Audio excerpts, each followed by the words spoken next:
Об абхазском научном обществе всегда говорили как о какой-то легенде. Вот в то время, когда, допустим, я еще начинал работать в Абхазском государственном музее.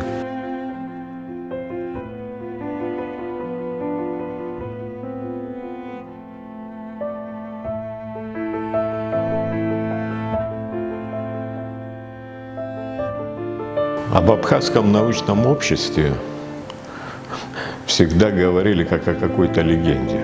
Вот в то время, когда, допустим, я еще начинал работать в Абхазском государственном музее, когда общался с археологом Львом Николаевичем Соловьевым, будучи его учеником по палеолиту, археологии, очень много интересного слышал, много говорили о таких ярких фигурах. В основном поминали Германа Барача, с которым был хорошо знаком Соловьев Лев Николаевич, Иващенко Михаил. Но это такие, в общем-то, личности, которые звучали, но каких-то, в общем-то, подробностей особых о них известно не было.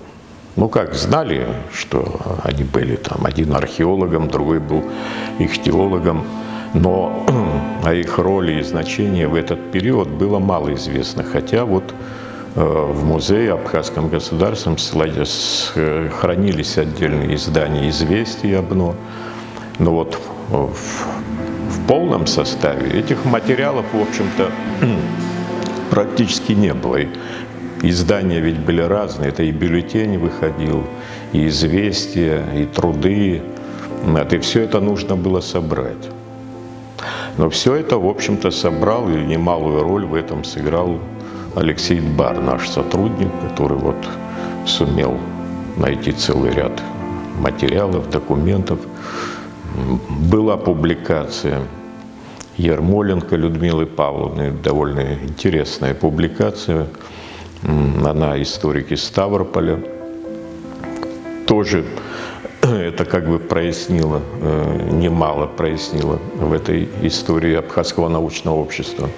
Но по большому счету, вот АБНО, Абхазское научное общество, это как бы была предтеча, предшественник Академии наук Абхазии, по большому счету. Все начиналось как бы с этого, но в то же время отношение, скажем, и властей было какое-то странное. Особо пытались как-то особо не упоминать об этом или говорили вскользь. Но потом со временем уже стало понятно, почему это все происходило. То, что касается непосредственно вот моих исследований, то я уже столкнулся напрямую с этими материалами, работая в архиве литературы и искусства, Центральный государственный архив литературы и искусства СССР. Вот, сейчас он называется по-другому, РГЛИ, Российский государственный архив литературы и искусства. Но это уже давняя история, в общем-то, более 40 лет назад это было. Я работал в фонде Виктора Ивановича Стражева с его материалами и увидел там очень много документов, в частности писем, переписку вот Германа Барача со Стражевым, археолога Башкирова, профессора Башкирова, Виктора Малеева, который был ученым-секретарем Абхазского научного общества, тоже доктор биологических наук, очень известный ученый, вот, начинал как бы здесь все в Абхазии. Но мы знаем, что в Абхазии, в принципе, вот до событий революции, но было Сухумское общество сельского хозяйства. И, в принципе, вот на его как бы основе тоже это все возникло. Но, в принципе, я никогда не встречал и никогда не видел материалов о том, кто же был первым председателем Абхазского научного общества. Я сам был уверен, что был Герман Барач, первый председатель. В принципе, вот о нем, в основном о нем, в общем-то, и шли разговоры, но когда-то вот, когда я готовил уже для альманаха Эрцаху в 1981 году, насколько я помню, вот, статью «Поэт и археолог» о Викторе Стражеве. И я, в общем, там упоминаю Фальбурга. Но я сначала подумал, что это какая-то опечатка в прессе. Было написано «Председатель Абхазского научного общества». Ну, я подумал, ну, может, представитель, может, и имели в виду, понимаете? Ну, как-то так, в общем, это осталось. И потом вдруг мне попадается материал, опять Фальбург, понимаете, там фигурировал. Я начал, в общем-то, поднял эти газеты, материалы, начал смотреть, изучать, и на самом деле оказалось, что Фальбург, он был первый председатель Абхазского научного общества, оно было организовано, точную дату мы уже тоже знаем, 6 августа 1922 года. И вот в этом году столетие этого знаменательного события. Но был он недолго, вот уже в январе 23 года были перевыборы, он сам, в общем-то, ушел, Фальбург, вот с этой общественной должности. Вот. И председателем стал уже Герман Барач, тоже очень интересный человек, ихтиолог вообще, то есть он занимался исследованием рыб, в частности, очень много об Абхазии опубликовал материалов, очень много экспедиций провел. Потом стало интересно все же, кто же такой Фальбург. И вот выяснилось, что Фальбург, он, в общем-то, был гласным Петербургской городской думы, в общем, долгое время до революции. Вот. Он был учеником очень известного статистика Янсена, который, в общем-то, гремел тогда в России. Издал очень много работ по народному образованию, я имею в виду Фальбург. В свое время он пострадал, потому что он был поклонником Толстого, не только его литературных произведений, но и идеологии, был даже выслан царскими властями. То есть он находился в ссылке определенное время, когда был еще молодым человеком. А здесь он, в общем, даже в Петрограде он создал педагогическую академию. Впервые в России создал. Вообще был уникальный, конечно, человек. Он был дворянин из Подольской губернии, но это был обрусевший немец. Вот. Очень был настроен так пророссийский вообще. И за это даже пострадал, потому что в 1912 году он подписал воззвание в поддержку славянских народов на Балканах во время Балканской войны. И в частности Ленин тогда обрушился и назвал его персонально, назвал его образцом буржуазного шовинизма. Вот. Ну и, в общем-то, становится понятно, почему он после революции, мы знаем, кто был во главе государства советского, почему он оказался в Абхазии, в Сухуми, я думаю, от греха подальше уехал сюда. Ну а здесь мы знаем, что вот эти события революционные в Абхазии 21 года, 22 года события, они совпали с новой экономической политикой. То есть здесь относительно все же мягкий был режим, не было такого кровопускания. Уже 4 года прошло после событий 17 года, февральской, октябрьской революции. И вот он оказался тем человеком, который, в общем-то, тоже сплотил интеллигенцию, а здесь было очень много достойных русских людей, интеллигенции, очень образованных. Это достаточно посмотреть, скажем, материалы Абхазского научного общества, чтобы это понять. И на него обратил внимание Нестор Лакоба. Он был главой правительства. И, кстати говоря, он был членом президиума Абхазского научного общества. Оказал при создании большую поддержку. И более того, сейчас в здании, где мы находимся, Абхазского института, как раз здесь был Совнарком.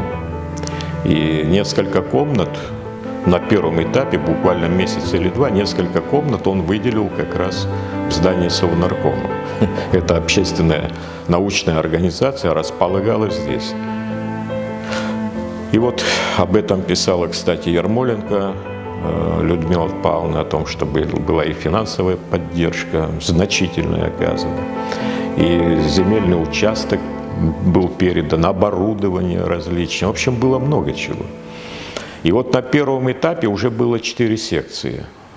Медицинская, сельскохозяйственная, техническая, географическая и этнографическая, так называется.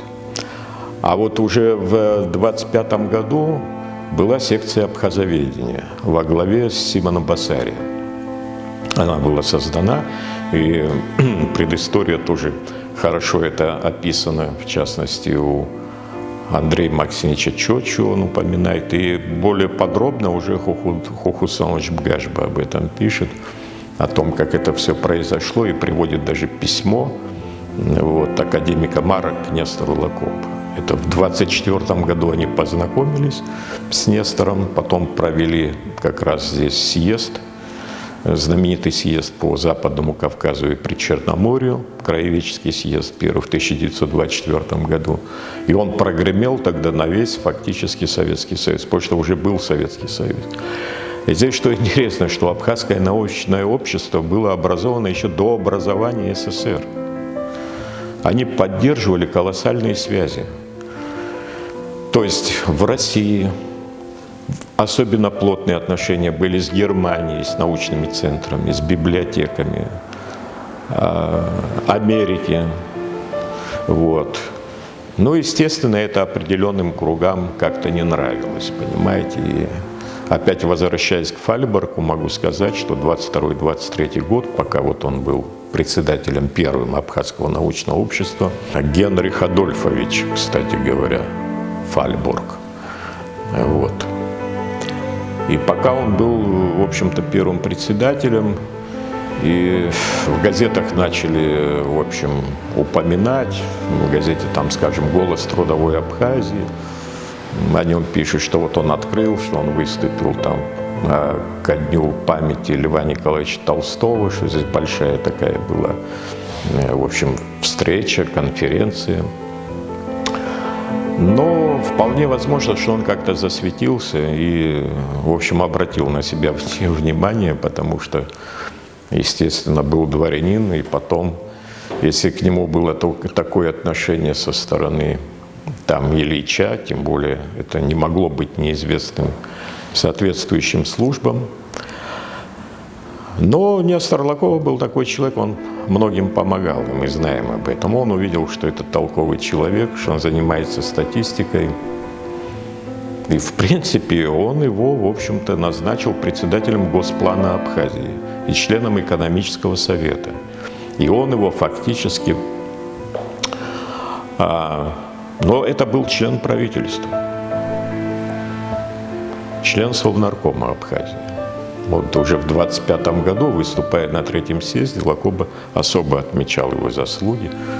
Кстати, на это обратила внимание тоже вот Кама Алексеевна Гоги, экономист наш, глава нашего статуправления. Она об этом, в общем-то, докладывала на юбилейной конференции Абхазского университета, насколько я знаю. В общем, было очень много интересного, понимаете, он фактически под его прикрытием работал. Он его прямо Нестор называет профессор Фальборг и так далее.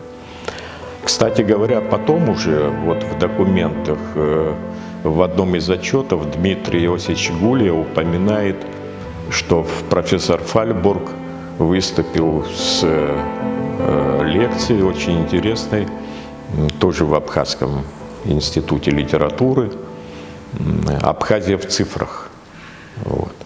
Даже до сих пор, кажется, выходят такие издания, там «Абхазия в цифрах». Но вот первое, если вы возьмете все статистические данные того времени, то они, конечно, поражают. Но представьте себе практически неграмотные Абхазии. И на таком уровне выходят вот эти исследования по каждому селу, по каждому району. То есть колоссальная работа была. И он, конечно, не мог существовать и не мог без поддержки, так сказать, сверху заниматься этими вопросами. Вот. А в 29 году, когда уже осложнилась ситуация уже у самого Нестора, когда было очень много проблем, но я не исключаю, что он ему сам посоветовал как-то, чтобы он уже более или менее все успокоилось, он уехал в Ленинград, и, насколько известно, он в 1942 году скончался. Правда, больше о нем ничего не известно, к сожалению.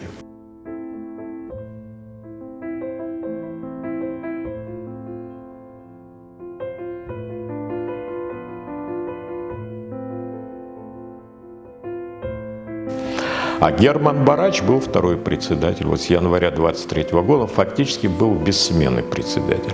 Там был какой-то период небольшой, когда председателем был Иван Николаевич Маргани. Этот период тоже был, но очень недолгое время. Вот. Но был ученый совет, как я сказал, был президиум, издавали труды, издавали известия, издавали бюллетени.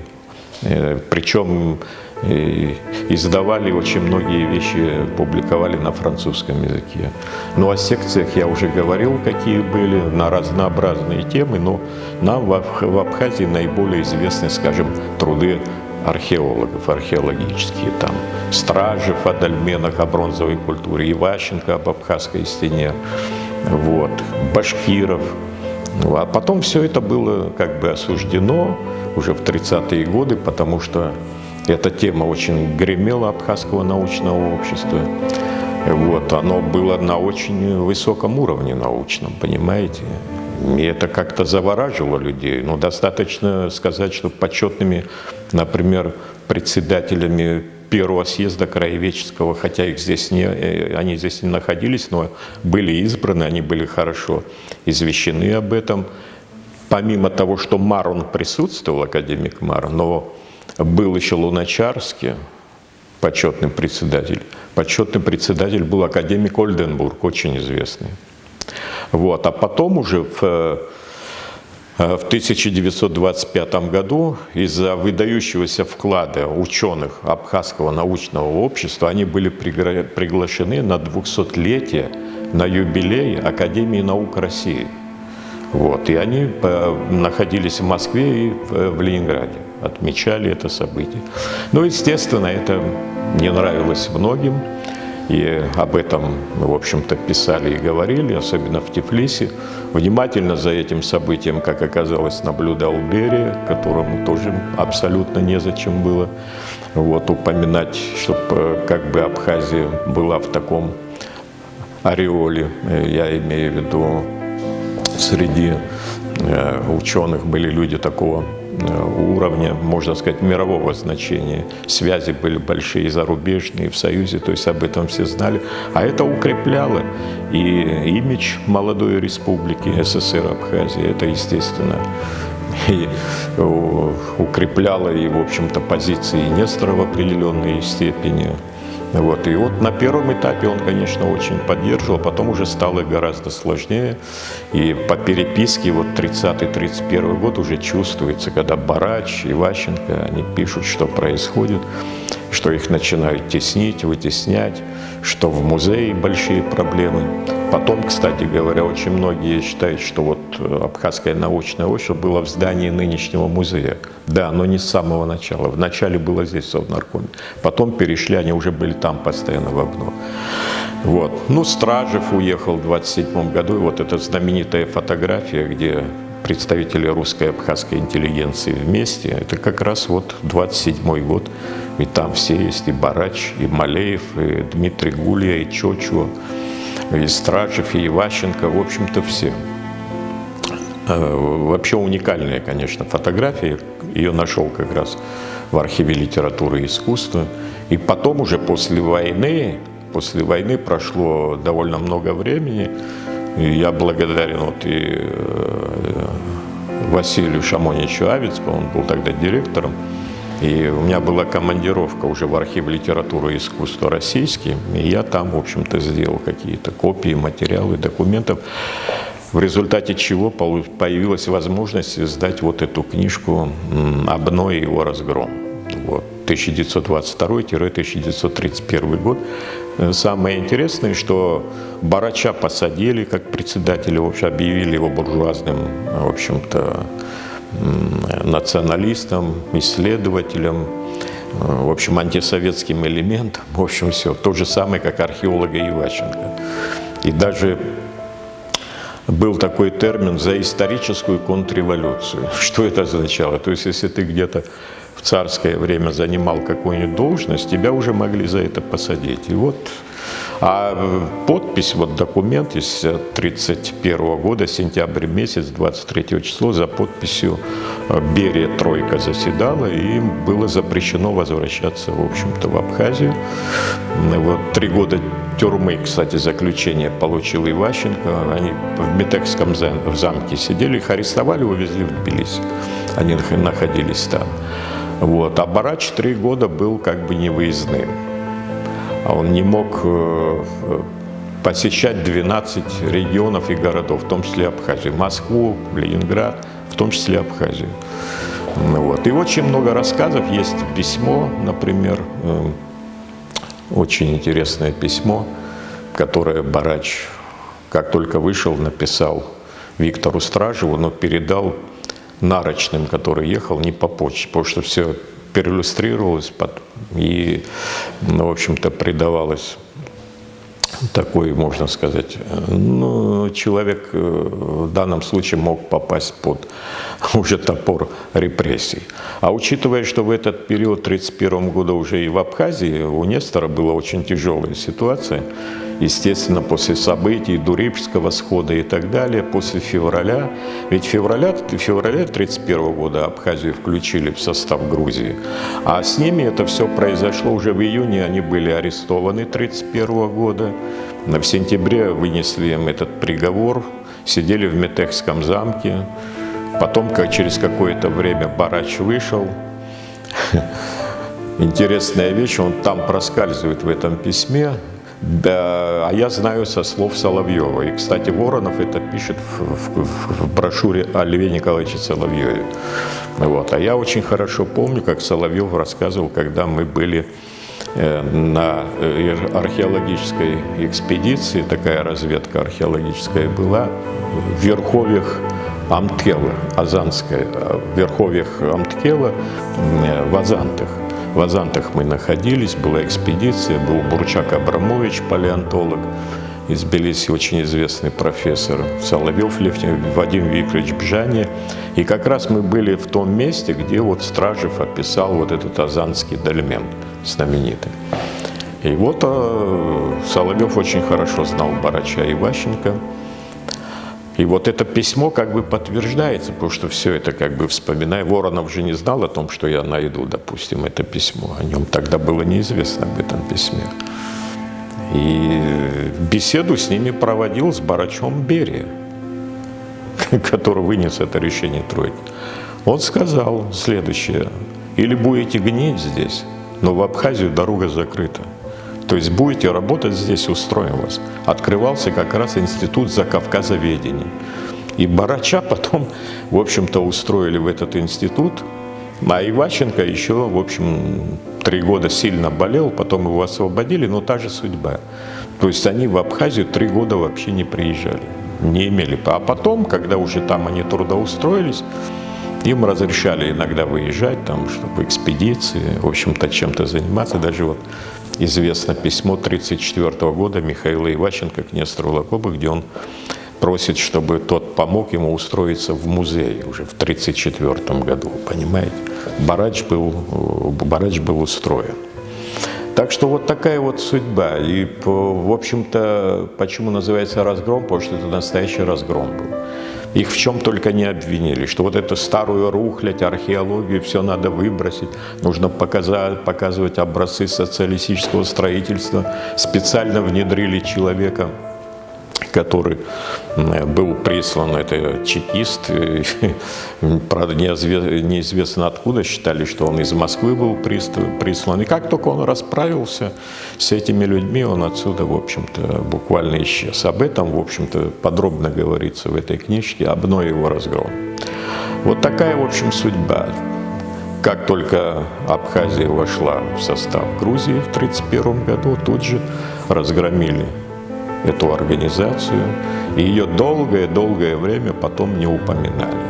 Ни наши историки, ни ученые. То есть весь период, пока Абхазия была в составе Грузинской ССР, тема АБНО, она либо ее избегали, либо замалчивали, либо говорили полуправду.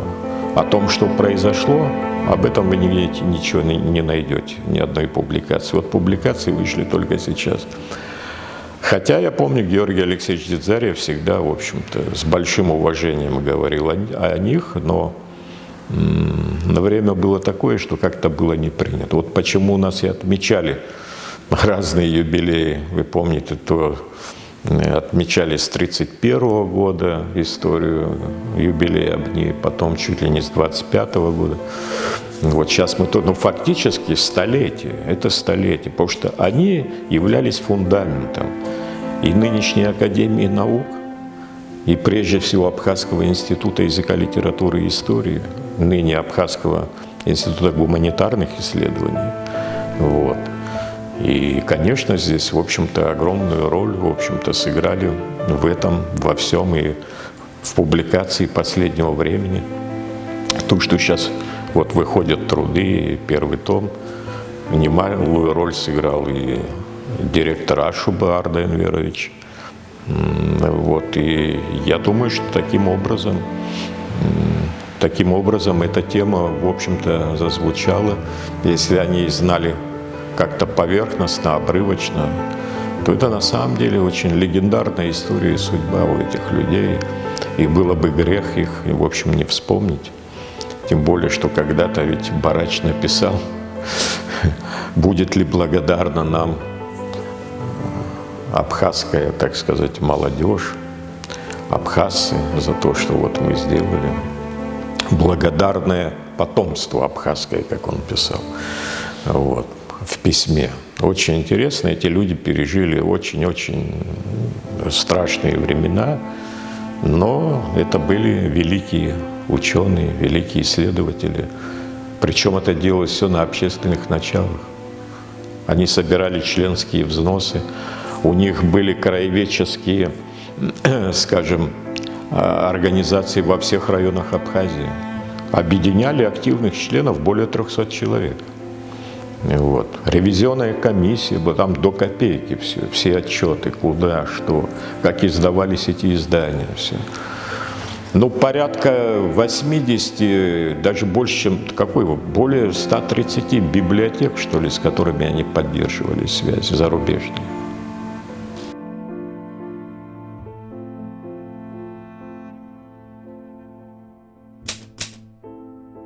Я думаю, что история АБНО, она поучительна. Конечно, нельзя вот так подходить, как будто все вот на ровном месте происходит. И некоторые люди, которые недавно, допустим, пришли в науку, они думают, что вот с них все начинается. Или там представители, там, допустим, власти. То есть нужно быть благодарным и помнить всех этих людей, потому что благодаря всему этому в Абхазии потом и появилось все. Благодаря этим людям появился Институт экспериментальной патологии, Институт растениеводства Вавилова. Очень многие вещи в Абхазии, они происходили в то время, понимаете, вот за 15 лет буквально, с 21 по 36 год очень многое же было отстроено в Абхазии, очень много. И возникли целые институты. Об этом Николай Вавилов очень здорово сказал в 1932 году. И я думаю, что без вот этого славного прошлого у нас не может быть никакого будущего.